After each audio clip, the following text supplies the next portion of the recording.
Support for this episode comes from Cheryl and Ethan Truskin-Zoller, in gratitude for opportunities to craft their own unconventional Jewish lives. If you'd be interested in sponsoring an episode of Judaism Unbound, as an individual, part of a small group, or an organization, please be in touch via hello@judaismunbound.com. This is Judaism Unbound, episode 485, Become a Jewish Secret Agent. Welcome back, everyone. I'm Dan Levinson. I'm Lex Rofberg. And I'm Rena Yehuda Newman. And we're here with our friend Rena Yehuda, our colleague Rena Yehuda, as we are going to talk about the Unyeshiva Certificate Program in Unbound Judaism, which Rena Yehuda Newman is the director of. And we are really excited to be talking about that because we have opened registration for round 3 of the certificate program and are about to actually graduate our first people from the program. So we're going to talk about all that in our conversation. Before we get into that, just a note that if you're interested in the Unyeshiva Certificate Program in Unbound Judaism, you can register for it by going to judaismunbound.com/certificate. Lex here, quick little addendum. Dan had a tongue slip. The certificate program, you don't register for it, you apply for it. We've had a very competitive, very wonderful application process, and you can apply by heading to judaismunbound.com/certificate, not quite register. We also wanted to remind you that tomorrow night starts the Shavuot holiday, and of course with it our 24-hour extravaganza of Unbound Jewish Learning, Shavuot Live. And I'm going to kick that to you, Lex, to say a little bit more about it because that's your baby. First off, I love that I've done enough kiruv, I've done enough, convincing of you, Dan, that you said Shavuot starts tomorrow night, which technically is kind of heretical. Like most people think Shavuot starts on Sunday night, which is 2 days after we are releasing this episode. But it is in fact true what you said, that Shavuot starts tomorrow night, because Shavuot metaphysically starts when Shavuot Live starts. That's just the laws of our universe, multiverse at this point. So yes, this is our flagship event. I've never really known what a flagship is, but it seems that that's something that refers to a really big deal. And that is Shavuot Live. Shavuot Live is 24 hours of wall-to-wall Jewish learning and unlearning. We've got amazing, amazing scholars and activists and rabbis and all sorts of different kinds of people joining from all around the world. It's our most attended event of the year. We've got hundreds upon hundreds of people who have signed up so far, and you can join them. Just head to judaismunbound.com/Shavuot, SHAVUOT, and you can register. And you can come for an hour, you can come for 6 hours, you can come for the whole 24 if you're really a diehard like me. Don't miss it. This is an incredible chance not only to learn from others, but to bring your own Torah. We have hundreds of pages of chat commentary that emerge every year. That in my view is actually like the greatest gift of Shavuot Live, not just the teaching that happens in the center of the room, but what happens in the margins through the chat. So come, whatever section of Shavuot Live you're able to attend. You can come for a few hours, then fall asleep with Zoom open, have like background music of beautiful Torah as you're dreaming so that it affects your altered consciousness. Really wild stuff that people have told us they've done in the past.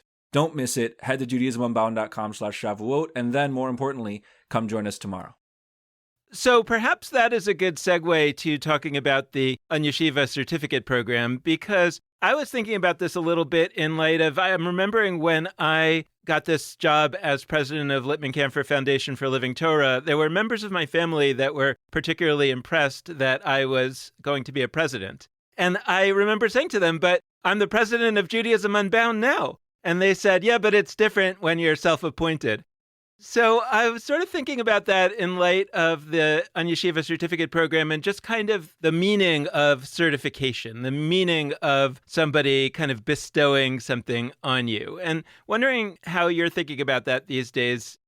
I love the framing here about what good is it to be certified in something, period, and what good is it to be certified in something like Unbound Judaism. Part of what we're doing in the behind the scenes way for the program, one of the big parts of the pedagogy that we have for the Unyeshiva in general, but especially for those who are accepted in the certificate program, is really about helping people create their own systems of Jewish thinking. Part of the way that Judaism Unbound as an organization does that across the board, whether that's in our podcast family, if that's in our online classes through the Unyeshiva, is about exposing people to Jewish thinkers who we think have really outstanding, brilliant, creative, and innovative ways of doing Jewish thought. And so part of what we're doing is exposing people to all of these different ideas so that they can see, oh, that's a Jewish thinker who does this thing in this way that I've never thought of before. And I actually want to take a piece of their framework and integrate it into my own so that I have my own unique, not only idea about, but comprehensive system and ideology about how I approach Judaism that is unique to my worldview about what I think the Jewish world needs and what the Jewish future should have. And so, what does it mean to certify somebody in that?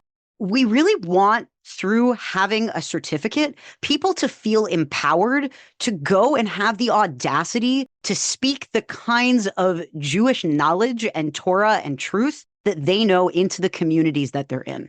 And so many of our certificate program folks are in places that we might think of as being the more far reaches of the diaspora, at least across North America.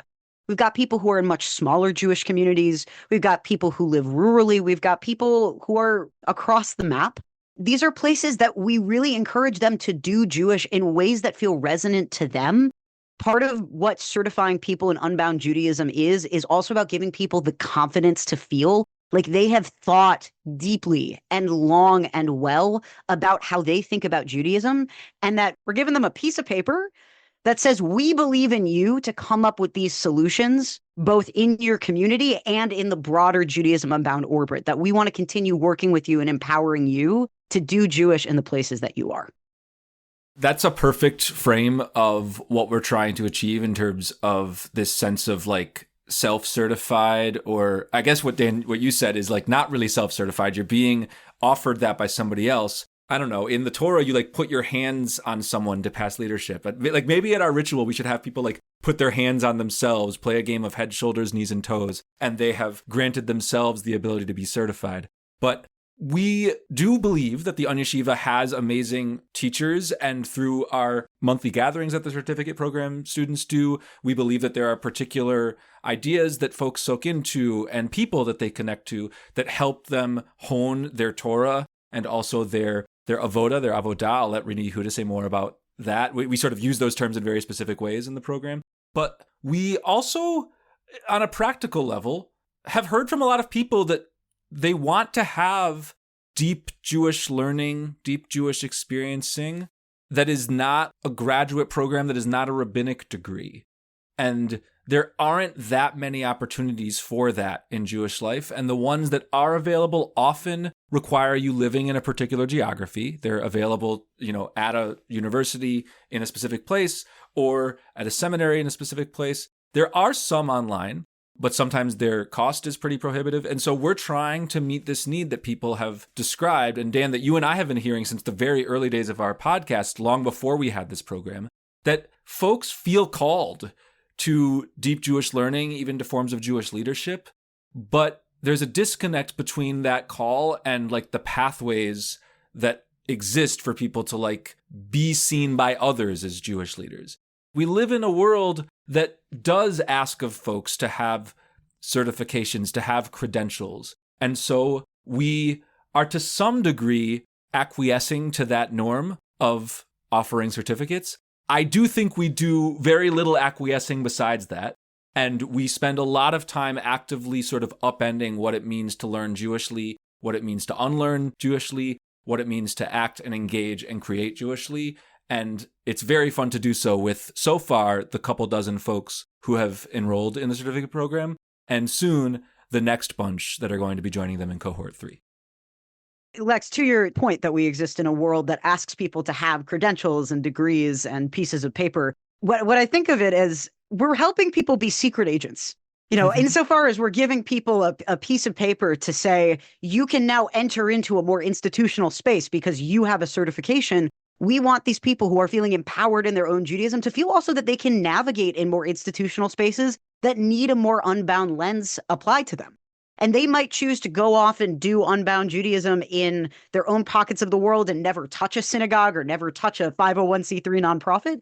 But for people who want to go in from a more institutional or synagogue-based angle, we want to prepare them to be able to do that, to be the best kind of secret agent they can possibly be.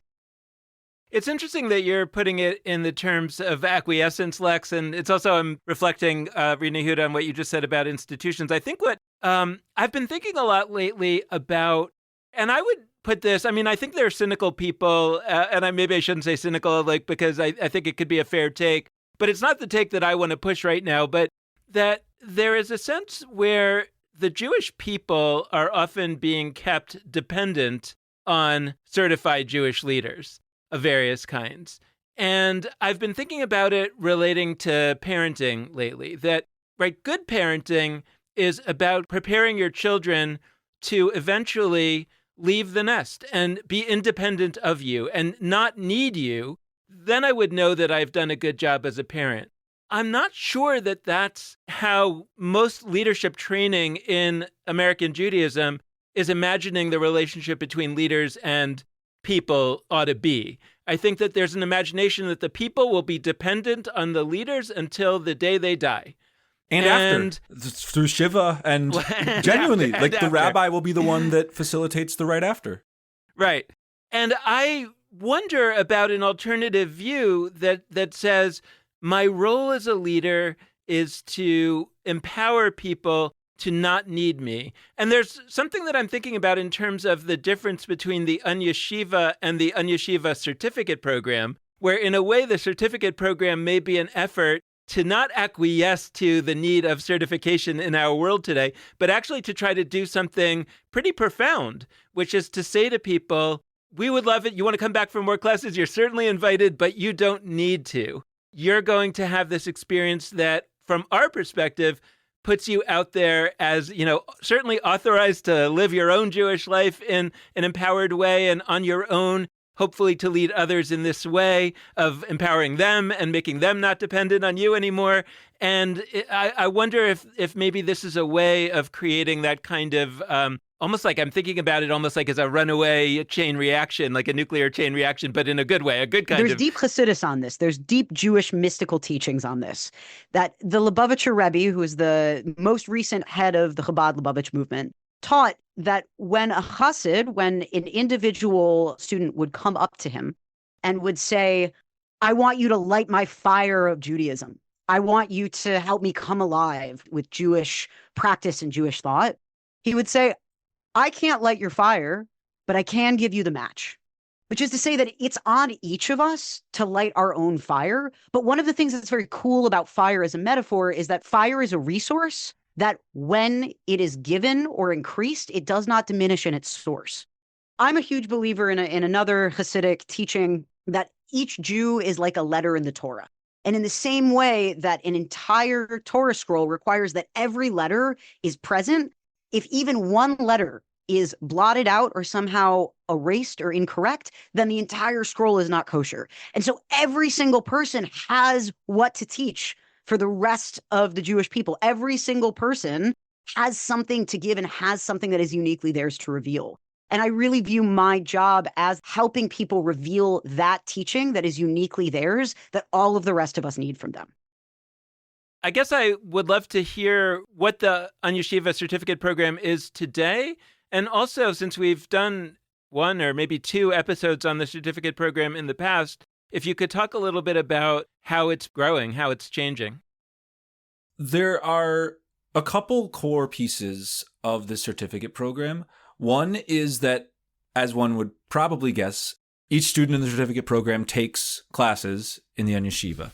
There's 4 credits that folks achieve generally through our 8-week courses that we offer during the year. That's a key part. The teachers who are part of the Unyeshiva each bring their own letter of Torah, to quote Rena Yehuda, but also allow for folks to begin shaping their own understandings of their Torah in profound ways. And so there are 4 classes. There's a few different sort of distribution requirements that we have that people immerse in. So that's one thing, is just courses. But that's not what's unique to the certificate program, because people can take those no matter who they are and whether they're in the certificate program or not. What is specific to the certificate program is that there's also monthly gatherings in Zoom where we sometimes do workshops, where we do text studies, where we get to know one another, where we hear about the creative endeavors we're doing. That's a key piece, is building the connections among the people in the cohort and allowing them to learn with one another. Also, there are pathways set for people to learn in chavruta, learn in study partnerships outside of those meetings on roughly a monthly basis. There are also capstone projects at the end where people take the learning and unlearning that they've done through their classes, through these gatherings, through their chavrutas, and channel that into something that can serve the world in some way. Our capstone projects are not papers. They're not reflections on how one has moved or shifted. They engage an audience. I always thought it was weird when I became a rabbi. Like, my final thing was that I wrote a teshuvah. I wrote like my rabbinic take on a particular issue, and I submitted it to my advisor. But I think that we have people doing deep learning and unlearning. And so at the close of this program, we really believe they have not only the ability, but in many ways, like Rena Yehuda is saying, almost an obligation. Like, all of us can bring our fire and warms the world when we do bring our fire. Like, maybe the analogy is we're all a little too cold.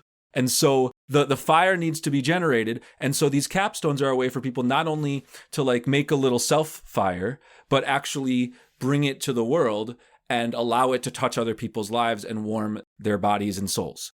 Our first students from the first cohort are starting to produce their capstone projects, which is a very cool thing to see happen. But that's sort of the final piece of the certificate program.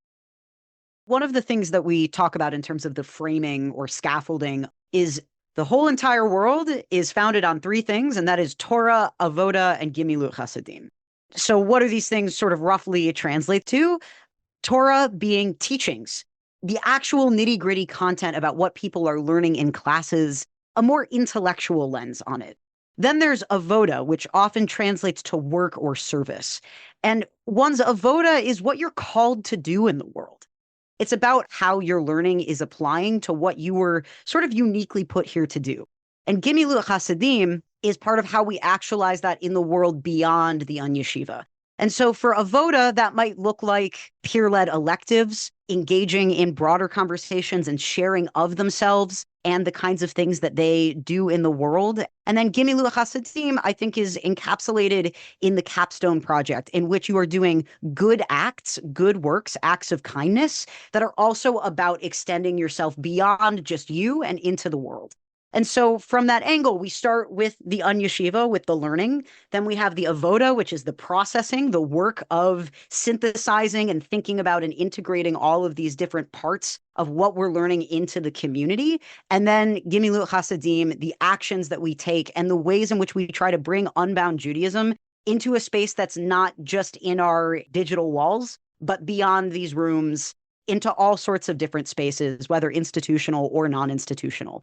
I want to share a little bit about the capstone projects, because I feel like as we're coming up on our first graduating class, and the first cohort is over the course of the next year going to be graduating from the program, and we also allow people to go at their own pace. And so at minimum, this program can be 1.5 years, and at maximum, it can be 2.5 years, because we understand these are working adults and people have different needs and goals for how frequently they want to be taking classes, how fast they want to move through the program. So with our first cohort starting to graduate, I want to share with you some of the really amazing capstone projects that we have people working on. We've got one project, which is sewing golems for trans youth. Our first graduate is going to be finishing a capstone project in which they've created little stuffed golems that are meant to be protective talisman for trans and queer youth who are right now under attack by this current regime, and mailing them out to different youth as a mode of protection and also a connection between a trans adult and trans youth with wisdom and protection from our Jewish tradition. We've got somebody who is creating a conscientious objectors curriculum with a Jewish humanistic lens. We've got somebody who is creating a Judeo-futurist speculative fiction concept album called The Shabbos Singularity. We've got someone who is creating a challah recipes calendar. We've got someone who's creating a zine, a little magazine collection of Jewish rituals on love beyond just ketubas and traditional marriage. So many different cool projects that really, really speak to the unique teachings of each of our students. I'm excited also that there will be a page on our website where you can interact a little bit more with what our graduates are cooking up as part of their capstones. Yeah, I was just thinking, like, I would want some of these things. Like, is there going to be a store? Anything is possible. And because what's really cool about getting to build out this program in the beginning is that there are so many different ways that we as an organization can interact with our graduates to really boost the amazing projects that they're doing and connect it with everybody who's in our orbit, because part of what Judaism Unbound does best is be a platform to connect brilliant people with brilliant people. That's another piece of what I'm so excited about with the certificate program is for so long, the first, I don't know, however many years, 4-ish, 5-ish of Judaism Unbound, Dan, it was you and me.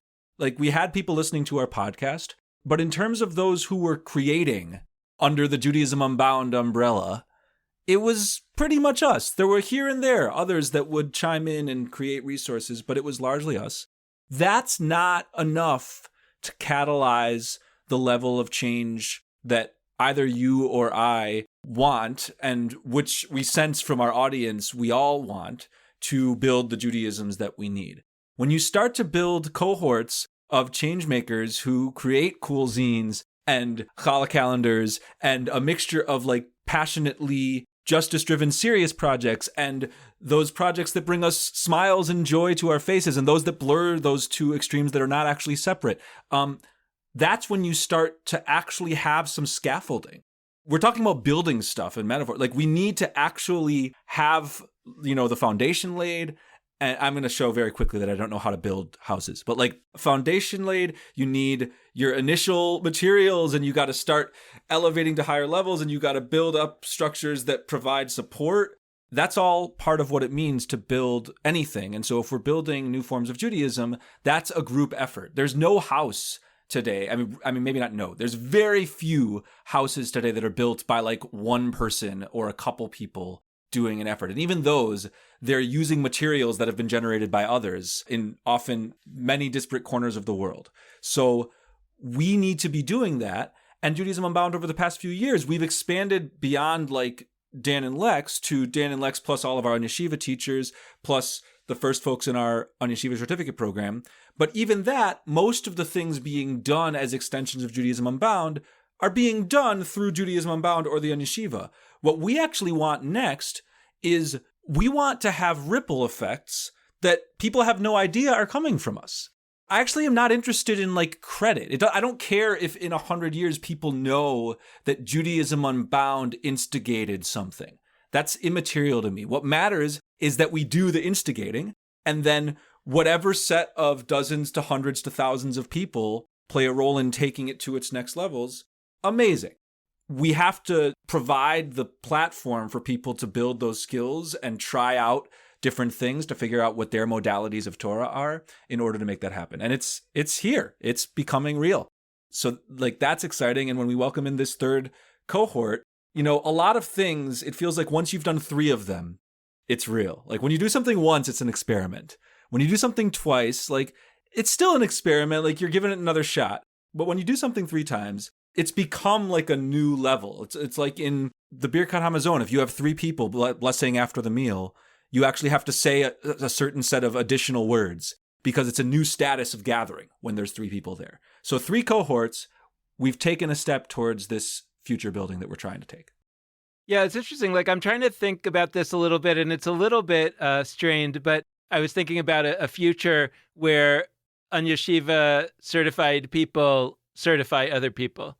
I think that's kind of what you're alluding to, right? Where there's just like, people, eventually there's so many certified Unbound Judaism people that they can, get together and certify more people. And that's kind of what I mean by this like runaway chain reaction. And they'll tell 2 friends and they'll tell 2 friends. No, I agree. Yeah. Yeah. And, ongoing Beit Din. Yeah, exactly. By the way, like I was thinking about this the other day in terms of conversion because I was having a conversation and, this possibility that people who convert to Judaism and are certified by, a rabbi or Beit Din that's more official, eventually they would become Batei Din, meaning just kind of authorized certification groups, right, that would be able to certify other people that are converting. And eventually you don't need the central authorizer.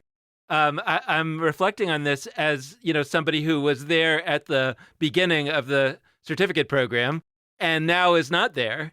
And I'm kind of interviewing you about this program that I actually know not that much about anymore, and realizing that in a sense, that's the nature of the program itself. It's interesting to think about how that Rena, Yehuda, like you, the first time that we met you, you were, I think, a senior in high school. And I first interacted with you my senior year of high school, I think just because I sent Lex a note and I was like, this is a cool project. But then here you are as the director of this program, And, it's interesting to be in something, and I'm wondering how you experience this as kind of an administrator, because there's this tendency, right, for a program to start to solidify and to say, well, these are our standards and these are our rules and regulations. And you even used the term earlier, like distribution requirements. I know you were just saying it kind of casually and by analogy, but, on the one hand, like that kind of thing can be typical. And on the other hand, I think we're all committed to this idea that, create something that ultimately empowers people to do essentially what we did, which was, not be that excited about what's going on and say, well, we're doing our own thing. I think there's something interesting here, right, about L'Odor Vador, that when you start something and you want to have a more democratic model about it, that the thing that it becomes may actually end up being something that you don't have your hands on at all, or is very, very different than the thing that began. And I think we see that with rabbinic Judaism, right? We see that with the history of Judaism before and perhaps even after rabbinic Judaism. I mean, it makes me think about there's a pasuk, there's a verse from Leviticus, which is you shall rise up before the aged and show deference to the old. You shall fear your God. I am Hashem. Right. And usually this is kind of a classic, like you should obey your parents, or you should obey the old. But actually, you can really reread this first part. You shall rise before the aged.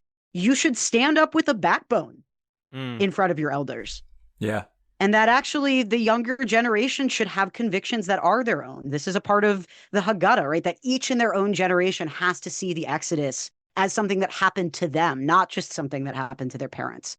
I think there's also a lens to be talked about here beyond the parental, right? This is between the three of us. There are three different generations that are represented here. But in a sense, also, when we think about our students, I am not the parent of my students. In fact, actually, I'm younger than many of our students.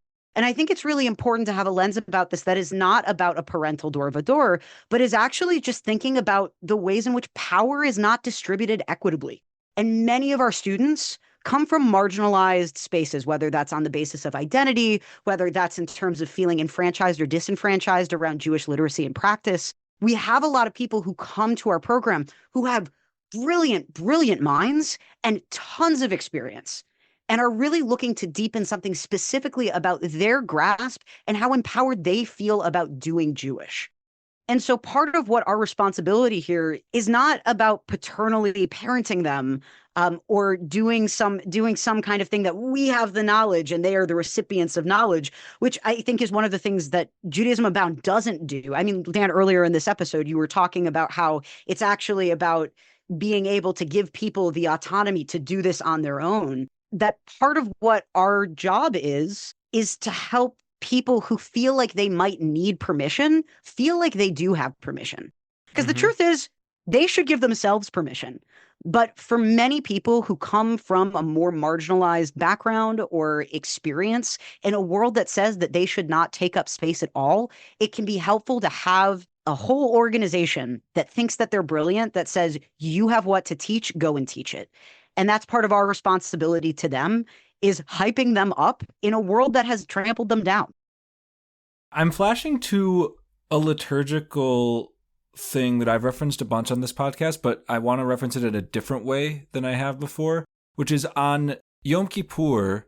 There's this moment right before the like famous Kol Nidre declaration of this particular set of statements about vows and oaths and nullifying them.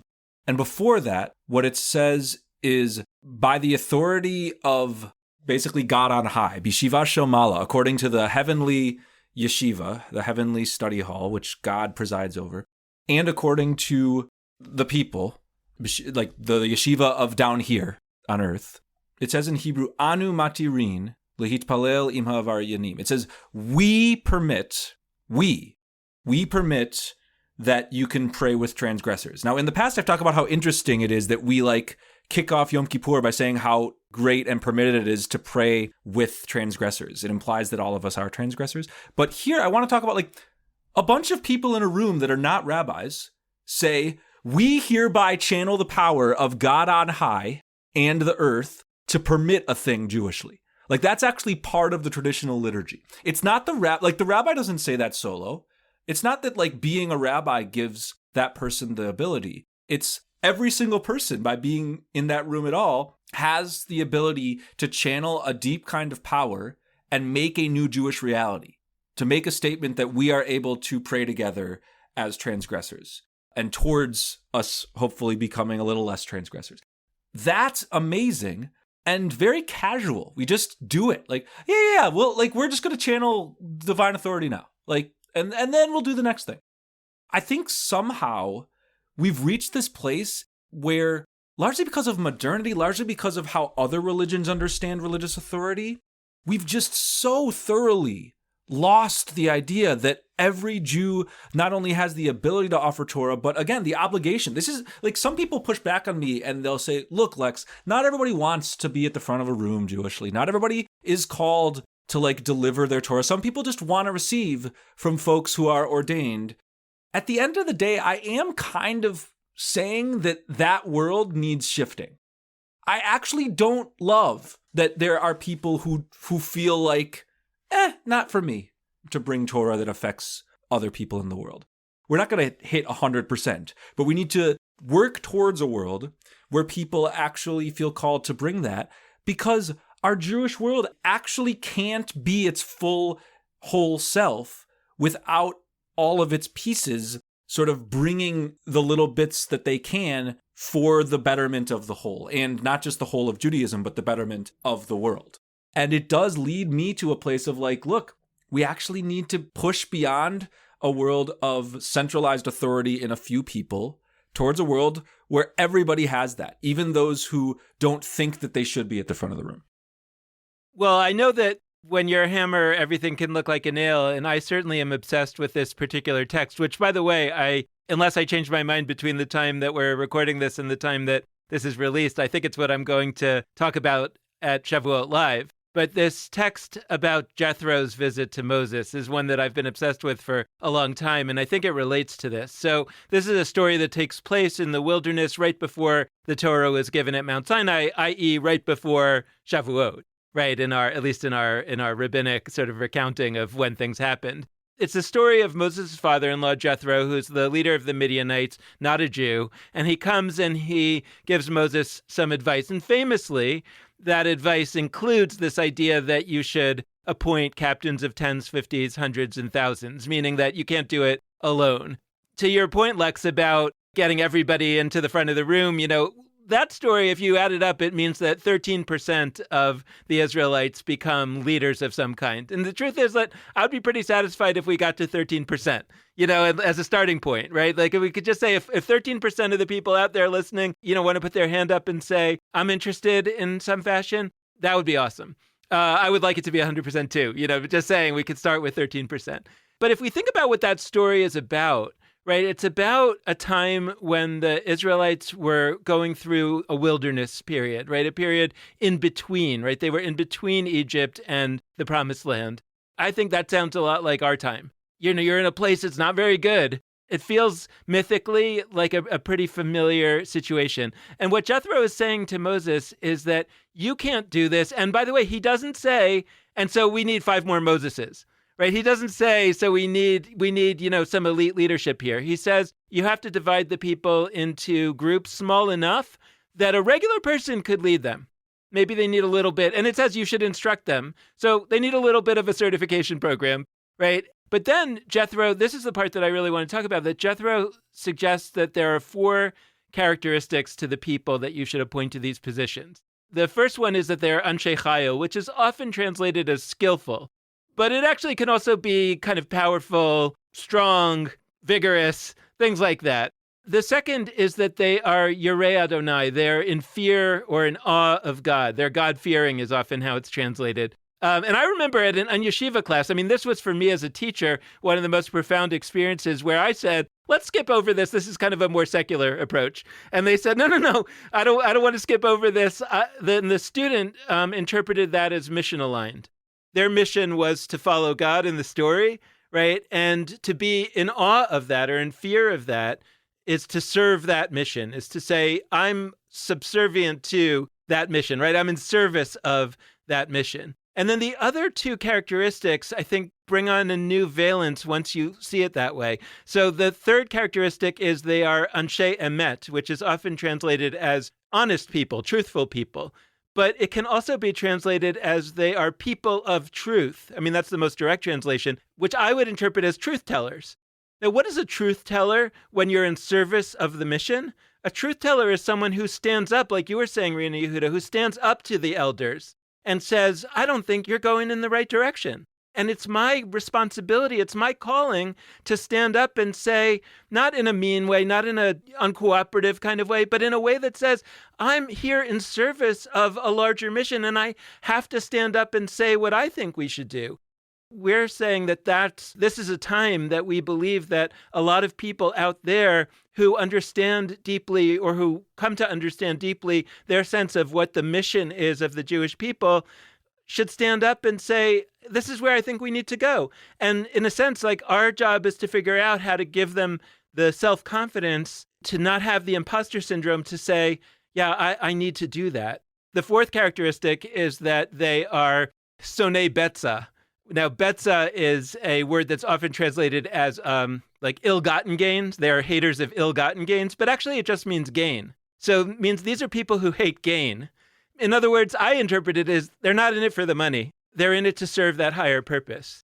And so I'm wondering if there's a way to kind of frame what we're trying to do here within the myth of that story, and saying, we too find ourselves in a time like that, and we have the instruction manual about what's needed in a time like that, and we're looking to figure out how to find that 13% and give them the feeling that they can stand up and do this work alongside us.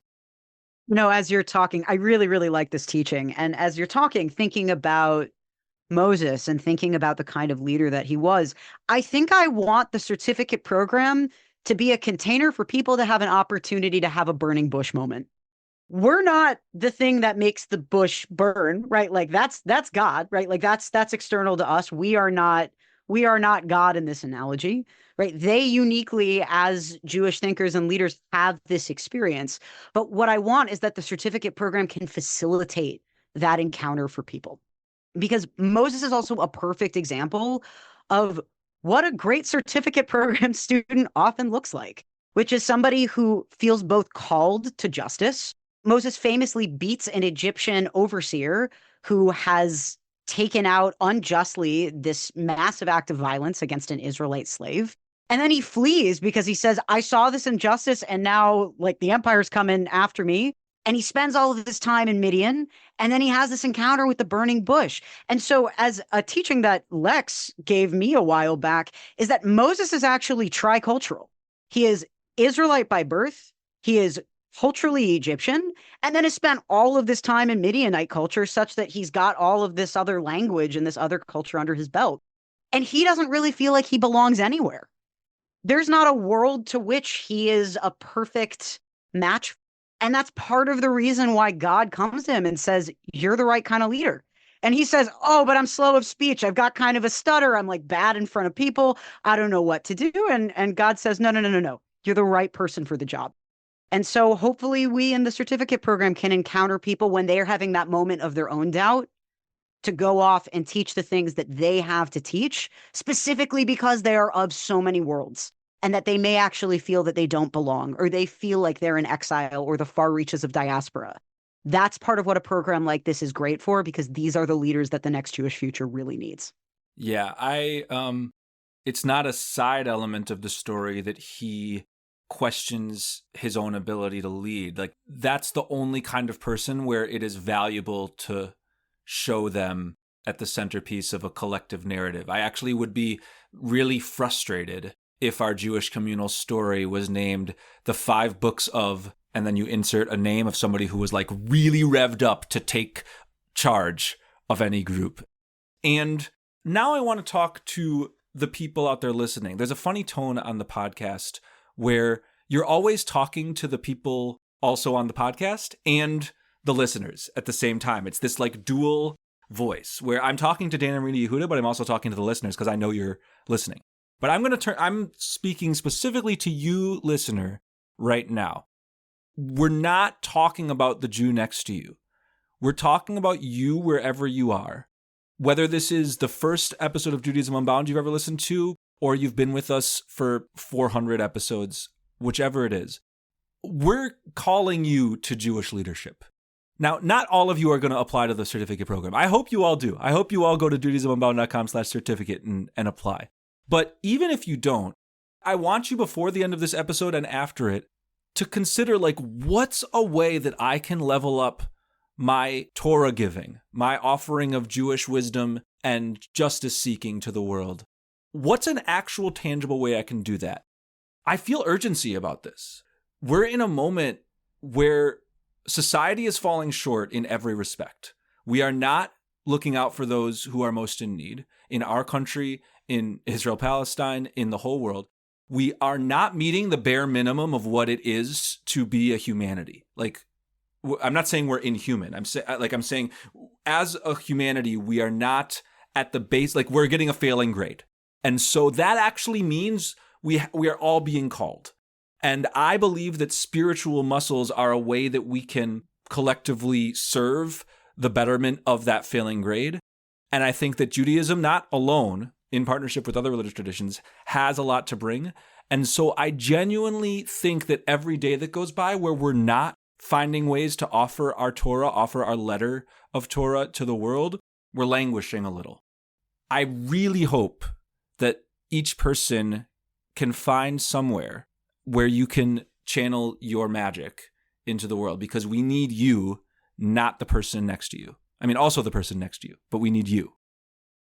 I'm thinking about like where this all goes, you know, where it's gotten to over the course of just a couple of years. I'm so excited. I was so excited to hear that list of capstone projects that you told earlier, Rena Yehuda, because I was like, wow, yeah, in a way, I think like far beyond what I imagined, these folks are already bringing important things into the world.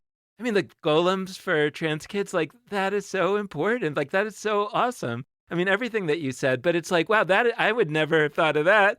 You know, that is something like just so important that somebody is bringing, you know, these things that only their imagination combined with whatever we're giving them, you know, produces. And so where it's all going. And part of me feels like, you know, we can't know, and that's the good thing.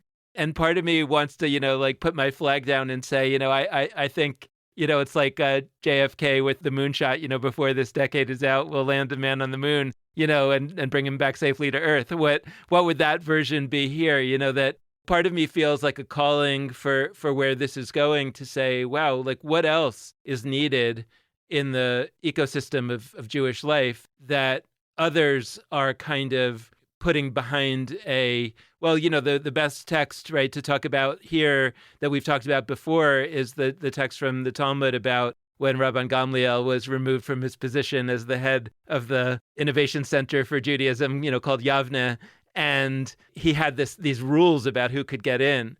And they removed the rules that he had, and all these people flowed in, and he has this moment of depression where he says, God forbid, perhaps I've withheld the Torah from Israel. It makes me think about how, you know, what I feel most called to do is to not do that, and to say, what do we need to remove? You know, what do we need to be willing to do in order to not withhold the Torah from Israel? It makes me think about one of my favorite sayings, which is that reality is revelatory, right? When we live in a world of Torah and revelation, we don't actually know what the next thing is until it reveals itself. I feel very blessed to be part of an organization that's really interested in things being exploratory, especially when we have an uncertain future with the rise of American and global fascism. Thinking about it from that angle, I really think about what happens next. I want that we are a gathering place for people to come and to gather chizuk, to gather strength, to strengthen one another, and to be a living map. One of the things that's so cool about being a digital first organization is that we have people who are truly from all over. Each person, wherever they are on that map, is a really important pin in this ongoing tapestry about what an unbound Jewish world looks like. And so when I think about, from a pragmatic standpoint, what does the future of this certificate program look like? I'm really interested in an alumni network. I'm really interested in continuing opportunities for engagement, that when people finish the certificate program, it's not that they've gotten a piece of paper and then they're gone. It's that they've walked through a door into a broader world or a broader map or a broader palace of all kinds of different Jews who are doing Unbound Judaism and all feel connected to each other in a way that strengthens each other. Not everybody's going to be on the same page about everything. Not everybody is going to have the same outlook. Not everybody is going to have the same project, but everyone there is going to be passionate, creative, and brilliant about what their unique letter of the Torah is. And I want that the apparatus of the certificate program, not just when people are in the program, but afterwards, continues to be a place that people can go back to, and that the connections that they've made through these programs, through both synchronous and asynchronous programs, right? We've got these live classes and meetings, but we also have a Discord and asynchronous Chavruta opportunities, et cetera, that these are all resources that they continue to use for the rest of their lives to strengthen their projects and their acts of Gimilut Hasadim, their acts of loving kindness that turn into actual projects that affect everyone else around them, that they're strengthened to do that work wherever they are.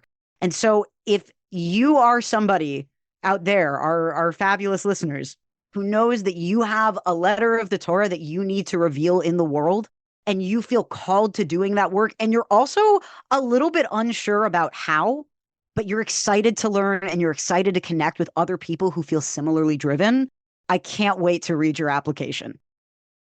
What a beautiful note for us to close on. Thanks, Dan. Thanks, Rena Yehuda, always for everything you bring to this organization. JudaismUnbound.com/certificate. That's where you head now. That's where you go. You tiptoe over, your mouse like pitter patters its way to a new tab in your browser if you're on a computer. If you're on a phone, your fingers just slide on down to Safari or whatever your preferred app, and you go to JudaismUnbound.com/certificate. That's what happens. And also, we hope that you will get a taste of what the world of Judaism Unbound looks like if you haven't before, or if you have, get the most extravagant, most amazing, most populated version of the Judaism Unbound gathering, which is Shavuot Live. May 31st, Saturday evening from 8 p.m. Eastern or 5 p.m. Pacific through June 1st, that's Sunday at 8 p.m. Eastern, 5 p.m. Pacific.